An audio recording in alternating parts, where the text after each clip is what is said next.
নমস্কাৰ মোৰ নাম শ্ৰী বিভুৰঞ্জন ভৰালী পোনপ্ৰথমতে মোৰ মৰমৰ ছাত্ৰ ছাত্ৰীসকলক মোৰ এই চেনেলটোলৈ স্বাগতম জনাইছোঁ আজিৰ ভিডিঅ'ত আপোনালোকক ক্লাছ 9 সেবাৰ চেপ্টাৰ 2 পলিনমিয়েলৰ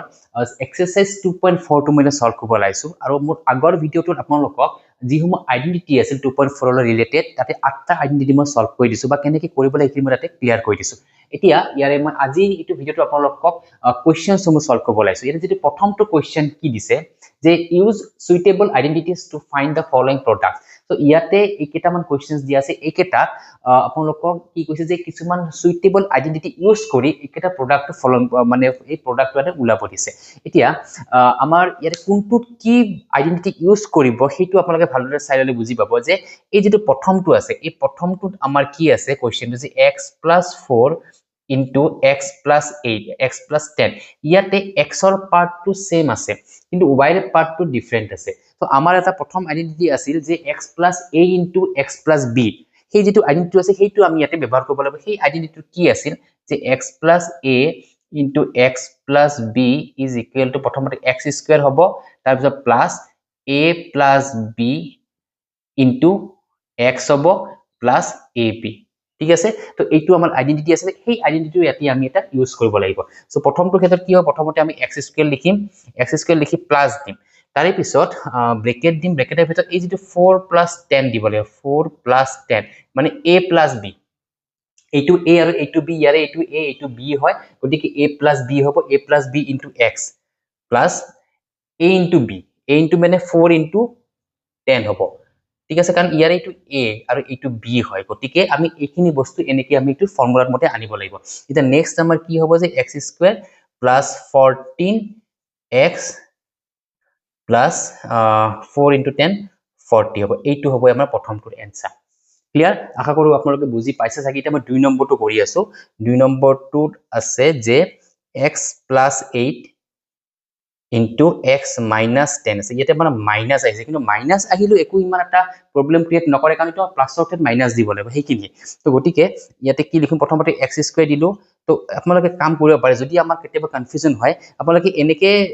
এই লাইনটো কিন্তু এনেকে ডাইৰেক্ট লিখি দিব পাৰে মই লিখি দিছো তথাপিও মই এটো এবাৰ দেখুৱাই এনেকুৱা ধৰণে ডাইৰেক্ট লিখিব পাৰে যে 8 - 10 into 8 into -10 হ'ব কিন্তু যদি কাৰোবাৰ কিবা কনফিউজন লাগে তো সেইটো কন্ডিশন আপোনালোকে এনেকে লিখিব পাৰে যে সেইটো মই কোবা ডিটেইলছ দি দিছো যে ব্ৰেকেট দি দিব 8 plus ব্ৰেকেটত -10 দি দিও এনেকৈ ধৰি দি x দি দিও ঠিক আছে সো এইটো লাইনটো মই অলপ ডিটেইলছ দি কাৰণ এইটো স্কিপ কৰি ডাইৰেক্ট 8 - 10 লিখিব পাৰিলে হেতেন যদি কাৰোবাৰ কিবা কনফিউজন লাগে যে কেনেকৈ আহিল তো সেইটো কন্ডিশন আপুনি একে লিখিব পাৰে যে 8 plus ব্ৰেকেটত -10 কাৰণ এই তোমাৰ ফৰ্মুলাৰ প্লাস a plus b আছে গতিকে a plus b এ লিখিলে কিন্তু b টোত আপোনাৰ -10 থোৱা কাৰণে ব্ৰেকেটৰ ভিতৰত -10 টো দিছে ক্লিয়াৰ তো তাৰ পিছত প্লাস 8 into কি হ'ব -10 হ'ব ইয়াতে 8 into -10 এতিয়া ইয়াৰে পৰা আমাৰ কি লিখিব যে x² plus ব্ৰেকেটৰ ভিতৰত 8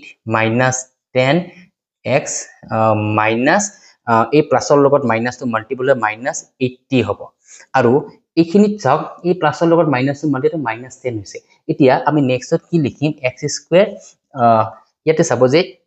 আমাৰ এটাৰ আগত প্লাস আছে এটাৰ আগত মাইনাস আছে তো এইটো কন্ডিশনত আমি কি কৰিব লাগিব ডাঙৰটোৰ পৰা সৰুটো আমি সাবট্ৰেক্ট কৰিব লাগিব মানে ডাঙৰটোৰ পৰা সৰুটো আমি মাইনাস কৰিম কৰি ডাঙৰটোৰ আগত যেটো সাইন আছে সেই সাইনটো আমি ইয়াতে দিব লাগিব এতেই আমাৰ ইয়াতে কি আছে ডাঙৰ কোনটো 10 আছে 10 ৰ পৰা 8 যদি সাবট্ৰেক্ট কৰো আমি 2 হ'ব সো টুৱাইস x হ'ব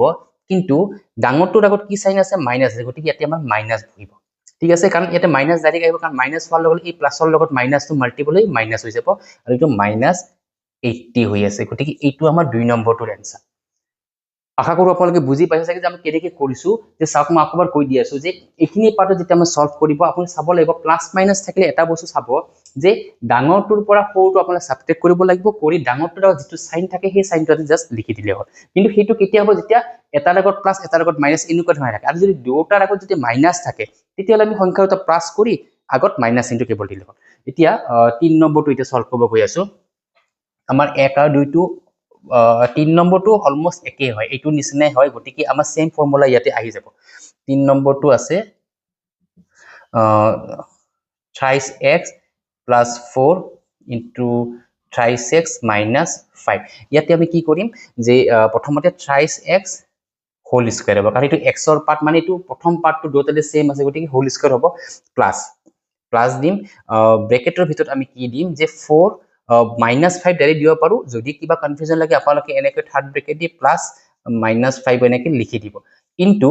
3x হ'ব এটা মানুহৰ বা আপোনালোকৰ ষ্টুডেন্টৰ বহুতৰ ভুল হোৱা চান্সটো কোনখিনিত হয় যে ইয়াতে বহুতে 3x টো দিব পাহৰিছে ইয়াতে কেৱল x টো দি দিয়ে সেইটো এটা মেইন প্ৰবলেম কি ভুলটো সাধাৰণতে এইটো এনেকুৱা অংক ভুল নহয় কিন্তু কিয় ভুল হয় যে আপোনালোকে ইখিনি গুটেখিনি ঠিকে লিখিব কিন্তু যেতিয়া এই মাল্টিপল দিব দি ইয়াতে x টো লিখি দিয়ে ভুল এটা 3x দিব কাৰণ এতে আমাৰ a x ৰ পাতত 3x আছে প্ৰথমতে দুটাতে 3x গুটিকে আমি 3x দিব লাগিব ক্লিয়াৰ তো তাৰ পিছত প্লাস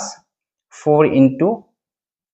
-5 এতিয়া এইখিনি পাৰ্টৰ পৰা আমাৰ 9x² হ'ব প্লাস আমাৰ 4 ইপিনে -5 4 -5 into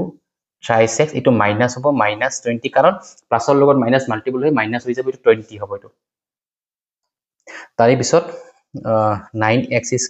আৰু এইখিনিটো সেম হ'ব যে এটা লগত প্লাস আছে এটা লগত মাইনাস আছে আমি হেতু কন্ডিশনত কি কৰিম ডাঙৰটো পৰা সৰুটো সাবট্ৰেক্ট কৰিম ডাঙৰটো 5 আছে 5 পৰা 4 সাবট্ৰেক্ট কৰিলে আমাৰ 1 হ'ব আৰু ডাঙৰটোৰ কি সাইন আছে মাইনাস গটিকে আমি ইয়াতে মাইনাস দি দিম তো মাইনাস কিন্তু 1 টো আমাৰ লিখাৰ কোনো প্ৰয়োজন আছে ডাইৰেক্ট আমি 3x লিখি দিব পাৰো কাৰণ ইয়াতে আমি 1 টো লিখাৰ কোনো প্ৰয়োজন নাই কাৰণ 1 লিখাটো একই হ'ব তো এইখিনি -20 গটিকে এইটো হ'ব আমাৰ এইটো आंसर হ'ব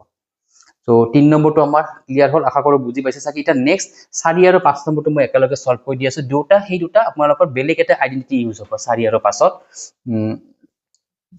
4 নম্বৰটো কি দিছে y²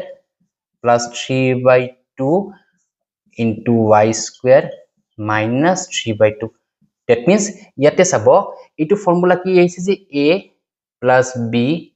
into a minus b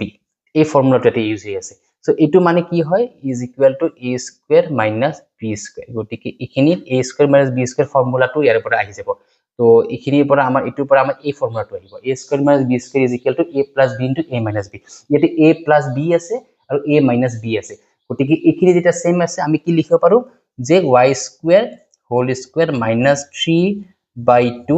whole square that means y² whole square মানে y to the power 4 minus ইখিনি কৰি কি হ'ব 9/4 হ'ব এটো হ'ব আমাৰ ইয়াৰ आंसर 4 নম্বৰটোৰ आंसर হ'ব ঠিক আছে এটা 5 নম্বৰটো সলভ কৰি আছো 5 নম্বৰটো কি দিছে 3 minus twice x ইপিনে 3 plus twice x so এইটো আমাৰ সেম ফৰ্মুলা এইটো আমাৰ কি হ'ব a minus b into a plus b that means এইটো আমাৰ কি ফৰ্মুলা হ'ব a² minus b² ফৰ্মুলা গটিকে আপোনালোকে কিন্তু ইখিনি আৰু এক্সামত লিখি নলব এইটো মই জাস্ট বুজিবৰ কাৰণে ওপৰত দি দিছো তো ইয়াতে আমাৰ কি হ'ব a minus b into a plus b that means a² minus b² formula গটিকে ইয়াতে কি হ'ব 3² minus twice x whole square 9 minus 4 x² গটিকে এইটো হ'ব ইয়াৰে এই কোৱেশ্চনটোৰ आंसर ঠিক আছে সো আশা কৰো আপোনালোকে 1 নম্বৰ কোৱেশ্চনটো বুজি পাইছে সাকি মই নেক্সট 2 নম্বৰ কোৱেশ্চন মই সলভ কৰিব লাইছো